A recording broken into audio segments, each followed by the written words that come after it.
The Democrats seem to be willing to do anything and everything up until it requires corporate America to sacrifice even 1 cent of profit. The Republican Party's base are revolutionaries. Their form of revolution is not a revolution that I support or want. Right. The Democratic Party's leadership have a much more status quo culture. They're trying to both tell voters that they're fighting for them and also tell their donors they're fighting for them. Anyone who's interested in American politics ought to be, like me, a devoted reader of Daily Poster. Well, thank you. I appreciate that. I think it plays a shaping role in the way its coverage of financial and corporate interests in the nature of American politics. And I wondered if you could say something about how you started it, where you came from, and what you see its role as. But before you answer, I just want to thank you for helping with the script of Don't Look Up. Oh, thank you. Thanks for saying that. I appreciate it. But also it raises a lot of the issues which I'd like us to talk about briefly of corporate power and the media coverage of it and the interrelationship of that with a kind of relatively corrupt political system. So anyway, if you could just say something about where you come from, apart from helping to write the scripts of fantastic movies.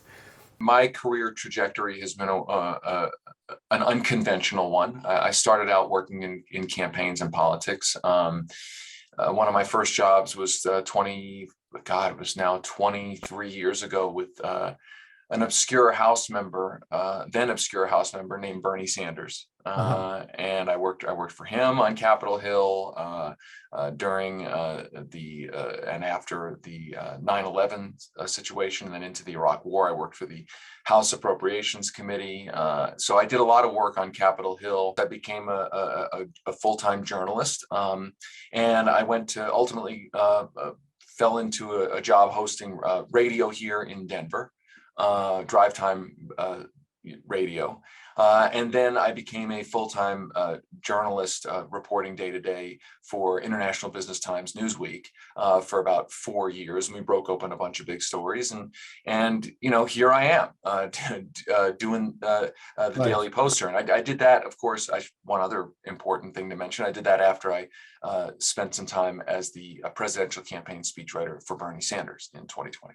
I started Daily Poster after the Sanders campaign because I knew from my time working in media and from working in politics, and especially that last campaign, that we need a more vibrant independent media, a reader-supported, non-corporate independent media. And so the goal, the mission of the Daily Poster has been to be a reader-supported independent news outlet that holds power accountable. And that means following the money. That means holding politicians accountable, holding corporations accountable, because I believe right now that we are immersed in a corporate media system that is more focused on propping up the status quo than challenging and questioning power. And I believe that democracy ultimately does not function properly when you don't have a vibrant, independent, free press that is willing to be, when necessary, willing to be adversarial towards power. So our goal is to be a part of a movement for a more vibrant, independent media that holds power accountable. You cannot have basic democracy. You will not have basic democracy if you do not have a vibrant, independent, free press that is willing to be adversarial towards power.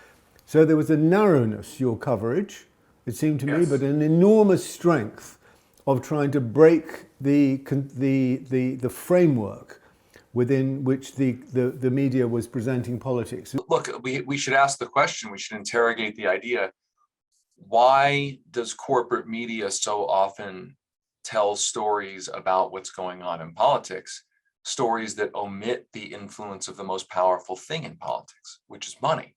And the answer to why they omit that is because, in my view, is because corporate media is corporate. Corporate media is not necessarily built to challenge the power of corporations. There's in a sense, a self-interest. Now, I don't think that means that there's necessarily, 4 or 5 people in a smoky dark room, twisting their mustaches, planning every day's bit of coverage in corporate media. What I do believe is that it is a culture, that media culture. And there's a difference between corruption, essentially, and culture. Corruption is you sort of knowingly putting the thumb on the scale. Culture is when everybody is so immersed in the way things are done that you don't even know you're making specific decisions because it's just the way things are. And I think corporate media culture and the norms in corporate media are to really not question the fundamental assumptions about how politics works or how it should work. Right. In specific, I don't think corporate media looks at money flooding into politics as a problem or something to be interrogated. It is perceived typically, and I'm speaking in generalities here, but it is perceived as that's just what politics is. Now, we have a different view. Politics is supposed to serve the public. The public officials are supposed to be working for the people.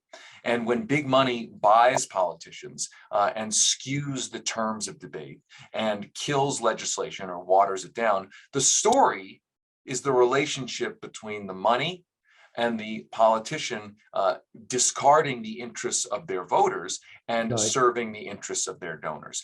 That, to me, is the central story of American politics. I put it this way: 99% of politics is the rich and corporate interests essentially stealing from everybody else. But less than 1% of corporate media coverage is about that topic. And to me, that's the big topic. And we have an opposite view, that most of our coverage is about what's really going on when it comes to politics. And it's not about just what politicians say, but it's about what they do and who they're being paid by. There's a way in which I felt what was very important, if I could put it this way, after January 6th was not just that the Trumpites gained an extraordinary control over the Republican Party, but also that the Democrats, we did a very interesting interview with Pramila Jayapal, they did embrace a great amount of the Bernie Sanders program, and they did argue for a much more, a surprisingly radical politics in American terms. I think your analysis is correct. I think that Donald Trump and the Trump folks have seized control of the Republican Party. And the response from the Democrats, especially after Trump was defeated, I think initially was very encouraging. I think Joe Biden understood that there needed to be a very big investment in the working class of this country.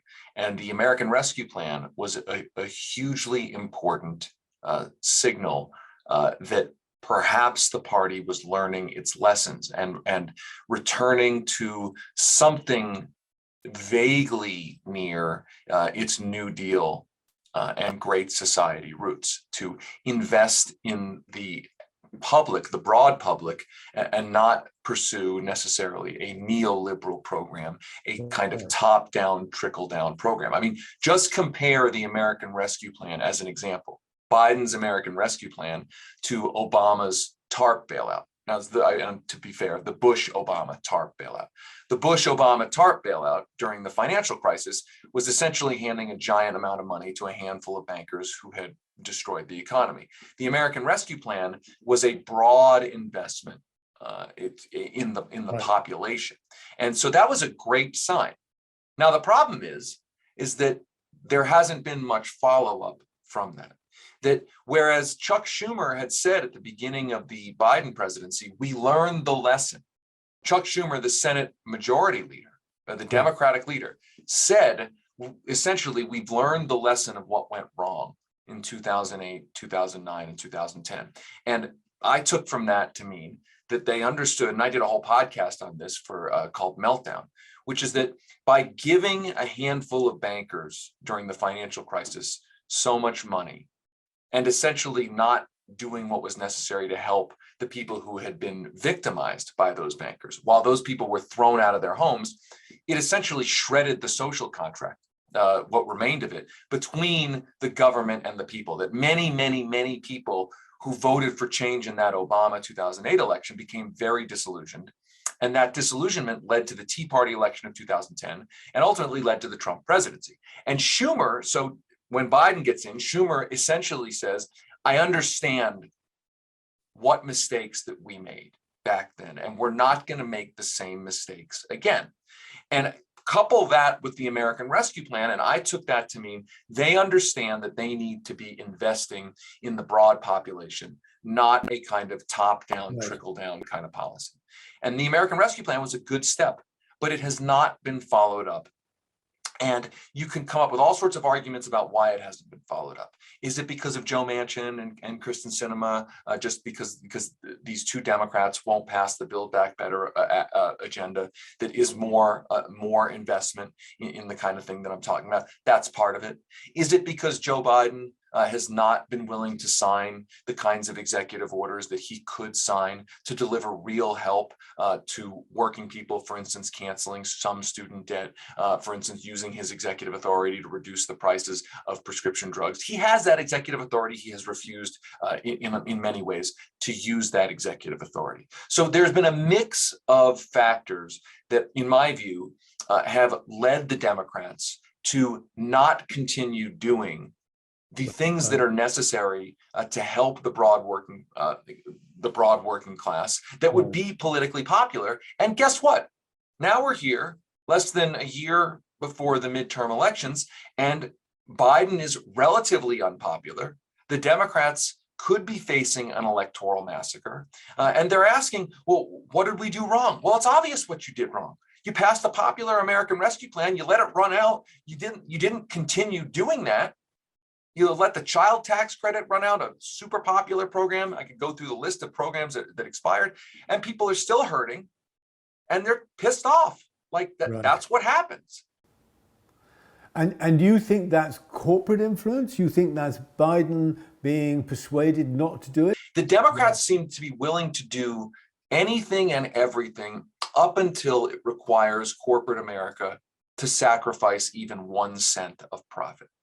The minute corporate America is asked to change its behavior in a more responsible way, or in a way that might slightly reduce its profit margins, that's when you start to see real opposition.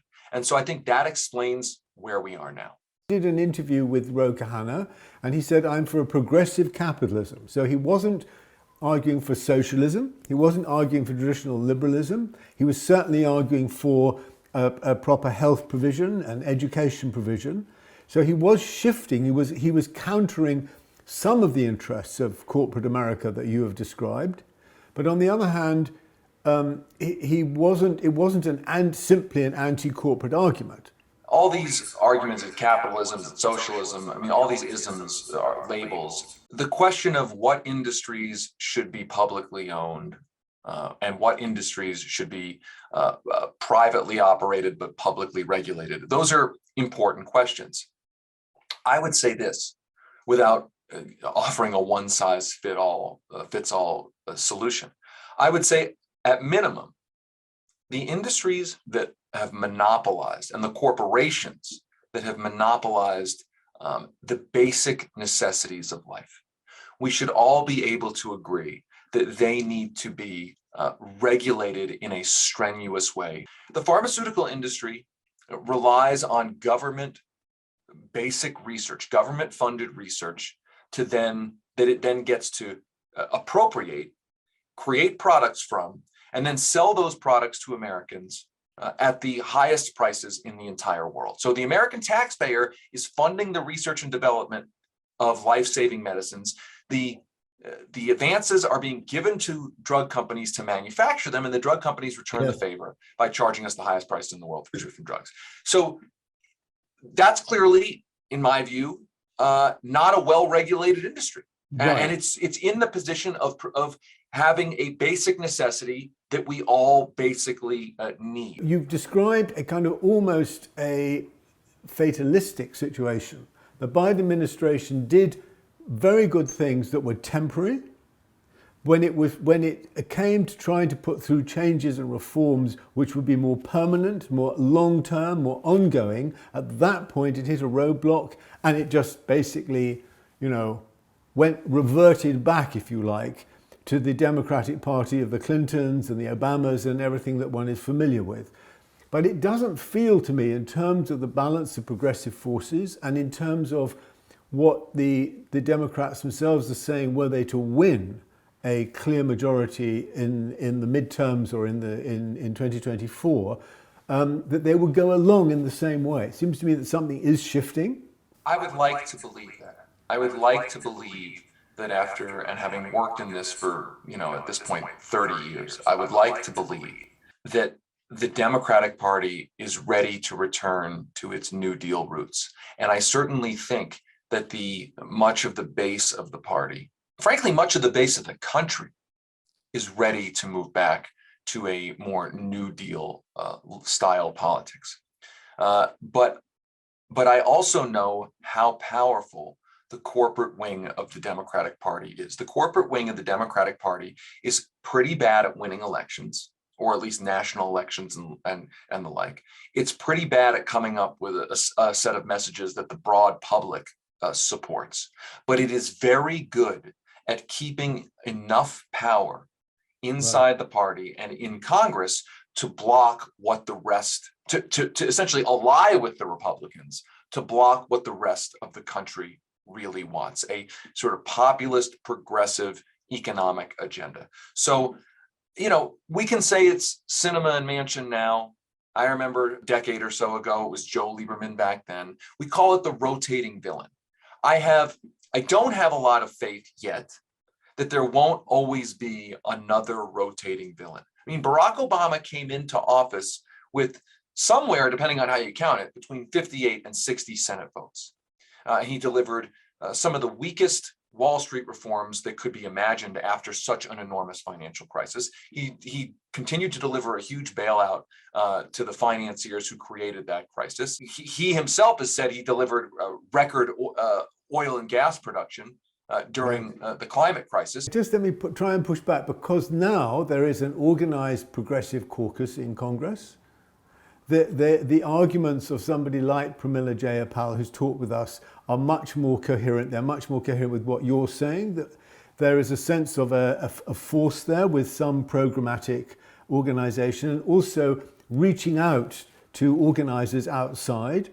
And so I resist your argument that really nothing really has changed. I'm not sure that there is enough energy and desire by people in the Democratic Party, in positions of power in the Democratic Party, to actually do what's necessary to change the paradigm. I mean, frankly, what we see is that the Republican Party's base, both its base and its leadership, are revolutionaries. Now, I'm not touting that. Their form of revolution is not a revolution that I support or want, but it is a revolutionary culture. Right. The Democratic Party's leadership, and I would argue parts of its base, have a much more status quo culture. We're just protecting what we have now. We're not necessarily trying to really change things in a fundamental way. I mean, it was Joe Biden who said nothing would fundamentally change if he's president. The reason Democrats so often sound incoherent is because they're trying to both tell voters that they're fighting for them and also tell their donors they're fighting for them. That ultimately, at the end of the day, on many policy issues, you have to choose between the public interest and your donors' interest. And the Democratic Party is constantly trying to avoid making that choice. And so then you end up being incoherent. What do you actually stand for? If you're going to bring down the price of prescription drugs, you're either going to do that, which is what the public wants, or you're going to serve your pharmaceutical interest, your pharmaceutical donors. And you can try to talk around that and pretend you're not making a choice, but that's why you sound incoherent. So that's a long way of saying I I don't feel confident yet that real change is going to happen yet, because it's not clear to me enough people in the Democratic Party have decided which side they are really on. There's an old saying from Paul Wellstone, I'll butcher it here, but he basically said, we can go out and say we're for this or that thing, but if we're not willing to actually do what's necessary to make this or that thing happen, then are we really for those things? So I agree with you that, and I would also say that the public is more ready than ever for the kinds of economic changes we're talking about. And I think that reflects the success of the progressive movement of Bernie Sanders, the Progressive Caucus, all progressive legislators across the country, the progressive movement organizations, the labor movement, to actually promote those ideas, to educate the broad population about those ideas. But I think we still have a part of the Democratic Party machine, the machine that is at the levers of power, that doesn't want to say which side it's on, and arguably knows which side it's on, and it's not on the people's side, right? I mean, I think that this is why, you have a bill. I'll go back to prescription drugs for one more second. You get the bill to negotiate lower prices for prescription drugs. It goes to the Ways and Means Committee. Most Democrats vote for it, but there were 3 or 4 Democrats who essentially killed it, right? So they don't have to have a lot of these people in the machine to really create a problem, right? And I would go to Biden. Biden hasn't signed or taken executive action to use margin rights to lower the price of prescription drugs. Is it because of his ties to the pharmaceutical industry? Is it because there's a culture of not wanting to offend anybody? Is it because it's a culture of, it's too radical an idea?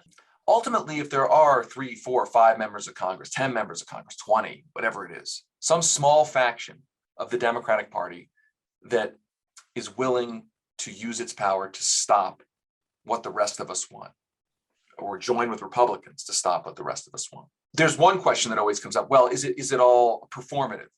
Are these essentially this small faction blocking and tackling for the rest of the Democratic Party leaders who don't want these things to happen, but want to pretend like they do?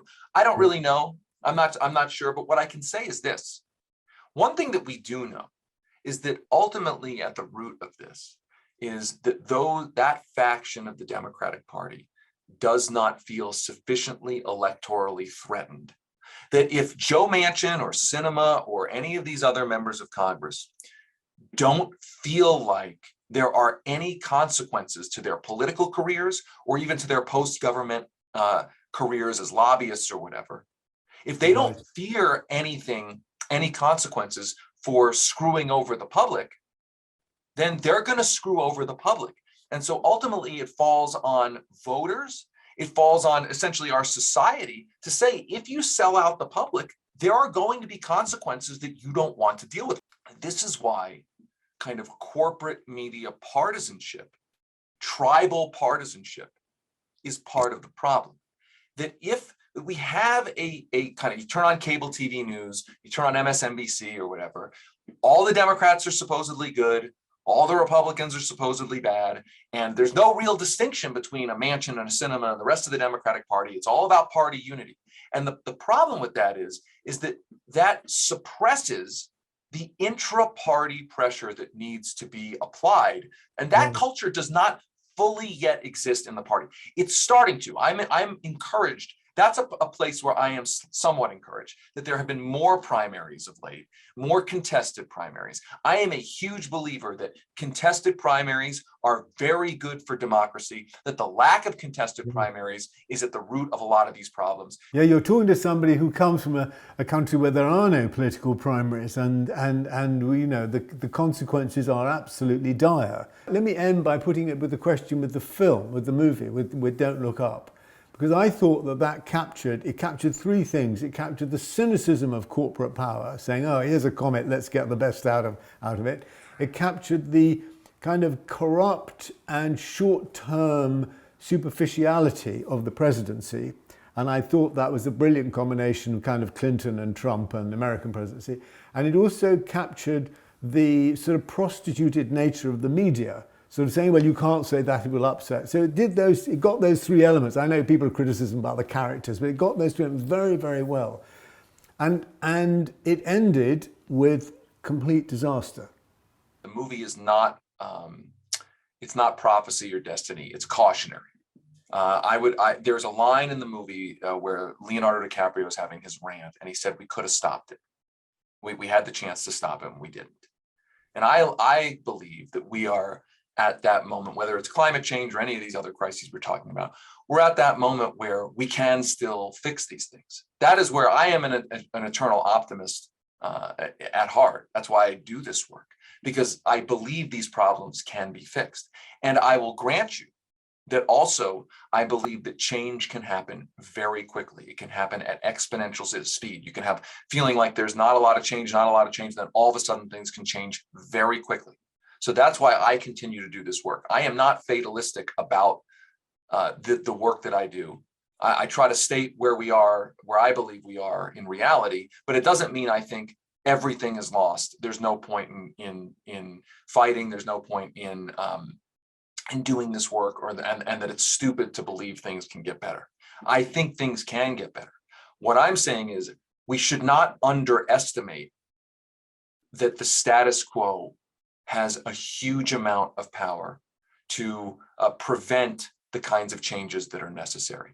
And that I have been around long enough to know what it feels like to feel like we're on the verge of change, and to see it end up being more of the same. I was hugely excited about the election of Obama in 2008, not because of him, but because here was a crisis that had happened. Here was a charismatic presidential candidate who ran, and there was a kind of changing of eras from that awful Bush era, who had a real moment to make real fundamental change, and decided to essentially use that power to prop up the current system, both the Wall Street system and even his shining accomplishment, the Affordable Care Act, which I don't think is horrible, but I would argue at its fundamental core propped up the financial and political power of the private health insurance industry. So propping up, while maybe tweaking things to fix a couple of things at the edges, but preserving fundamentally the system. So I still remember that. And so all I'm saying is that we have to understand how much the forces of the corporate status quo, how much power they still have, and how they will wield that power up until the end to try to prevent real systemic change from happening.